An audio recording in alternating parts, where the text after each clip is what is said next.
వచ్చే పార్లమెంట్ ఎన్నికలపై బీజేపీ గురిపెట్టింది. తెలంగాణలో వీలైనన్ని ఎక్కువ సీట్లు గెలిచేలా వ్యూహాలు వేస్తోంది. రేపు తెలంగాణకు కేంద్ర హోంమంత్రి అమిత్ షా రాబోతున్నారు. పార్లమెంట్ ఎన్నికలపై బీజేపీ శ్రేణులకు దిశానిర్దేశం చేయబోతున్నారు అమిత్ షా.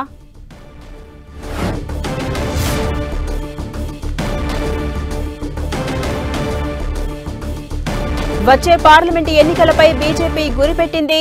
తెలంగాణలో వీలైనన్ని ఎక్కువ సీట్లు గెలిచేలా వ్యూహాలు రచిస్తోంది బీజేపీ. రేపు తెలంగాణకు కేంద్ర హోంమంత్రి అమిత్ షా రాబోతున్నారు. పార్లమెంట్ ఎన్నికలపై బీజేపీ శ్రేణులకు దిశానిర్దేశం చేయబోతున్నారు అమిత్ షా.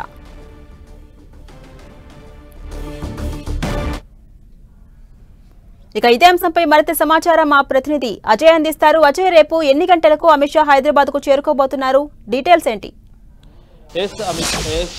జాన్సీరాణి, రేపు అమిత్ షా 1:30 ప్రాంతంలో హైదరాబాద్కు రానున్నారు. అక్కడ నుండి నేరుగా నోవోటల్కు చేరుకుంటారు. నోవోటల్ నుండి ఏదైతే చార్మినార్ వద్ద ఉన్నటువంటి భాగ్యలక్ష్మి అమ్మవారి దేవాలయానికి చేరుకుంటారు. అక్కడ 15 నిమిషాల పాటు ప్రత్యేక పూజలు నిర్వహించిన అనంతరం పార్లమెంట్ ఎన్నికలపైన బీజేపీ నేతలకు దిశానిర్దేశం చేయనున్నారు. భాగ్యలక్ష్మి అమ్మవారి దేవాలయంలో ప్రత్యేక పూజలు నిర్వహించిన తర్వాత ఏదైతే రాష్ట్రంలో ఉన్నటువంటి తాజా రాజకీయ పరిస్థితులు, దీనికి అనుగుణంగా పార్లమెంట్ ఎన్నికలపైన తీసుకోవాల్సిన చర్యలపైన ఆయన పార్లమెంట్ ఎన్నికలకు సంబంధించినటువంటి ఒక ప్రచార కార్యక్రమానికి శ్రీకారం పెడుతున్నారని చెప్పుకోవచ్చు. ఎందుకంటే అసెంబ్లీ ఎన్నికల తర్వాత ఆయన మొదటిసారి ఇక్కడికి వస్తున్నారు. వస్తూనే పార్లమెంట్ ఎన్నికలపైన ఒక కార్యక్రమాన్ని పెట్టుకొని పార్లమెంట్ ఎన్నికలపైన దిశానిర్దేశం చేసేది కూడా ఏర్పాట్లు అయితే బీజేపీ శ్రేణులు చేయడం జరిగింది. 3:30కు ఏదైతే భాగ్యలక్ష్మి అమ్మవారి దేవాలయంలో పూజలు పూర్తి చేసుకొని కొంగరకలంలోని ఒక ప్రైవేటు ఫంక్షన్ హాల్లో ఏర్పాటు చేసినటువంటి సమావేశానికి ఆయన హాజరవుతారు. ఆ సమావేశంలో మండల స్థాయి, ఆ పై స్థాయి అధికారులు, అందులో మండల స్థాయి బీజేపీకి సంబంధించినటువంటి పై స్థాయి అధికారులు అందులో పాల్గొనే విధంగా బీజేపీ శ్రేణులు అయితే ఏర్పాట్లు చేయడం జరిగింది. ముఖ్యంగా మండల స్థాయి మండల అధ్యక్షులతో పాటు అదేవిధంగా నియోజకవర్గానికి సంబంధించినటువంటి ఇన్ఛార్జీలు, నియోజకవర్గాలకు సంబంధించినటువంటి ఇన్ఛార్జీలు, బీజేపీకి సంబంధించినటువంటి జిల్లా ఇన్ఛార్జీలు, జిల్లా అధ్యక్షులు,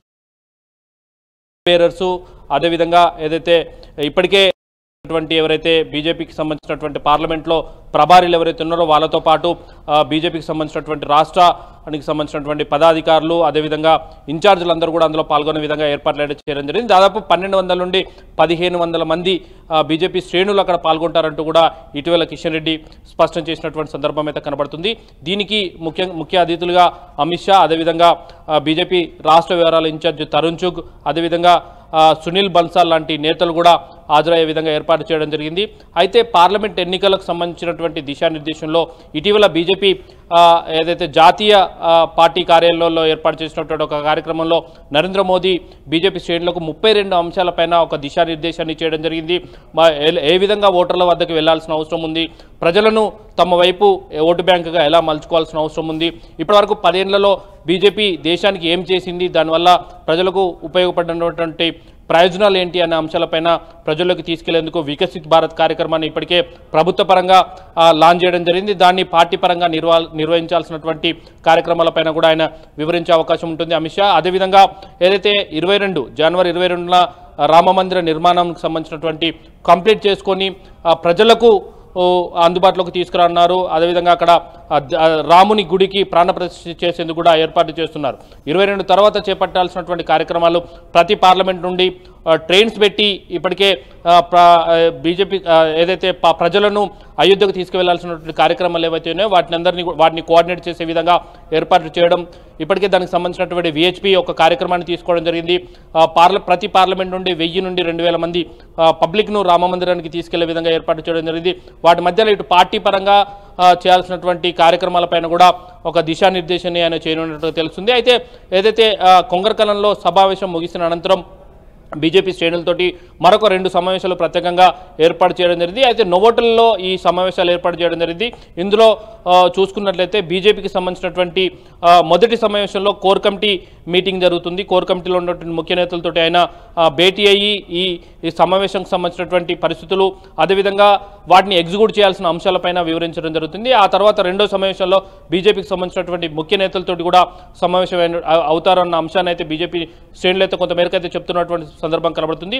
ముఖ్యంగా పార్లమెంట్ ఎన్నికల్లో అవలంబించాల్సినటువంటి వ్యూహాలు, ఈ 3 నెలల పాటు ఎలాంటి కార్యక్రమాలు తీసుకోవాలి అనే దానిపైన కొంత కార్యాచరణను ఇవ్వనున్నట్టు తెలుస్తుంది. అదేవిధంగా ఈ బీజేపీ శ్రేణుల నుండి అసెంబ్లీలో వచ్చినటువంటి ఫలితాలు ఏ విధంగా ఉన్నాయి దానిపైన కూడా రివ్యూ తీసుకునే అవకాశాలు అయితే కనబడుతున్నాయి. ఏ ప్రాంతాలలో ఓటమికి ఏ కారణాలు అయ్యాయి అనేది కూడా ఆయన అడిగి తెలుసుకునే అవకాశాలు అయితే ఉన్నట్టుగా తెలుస్తుంది.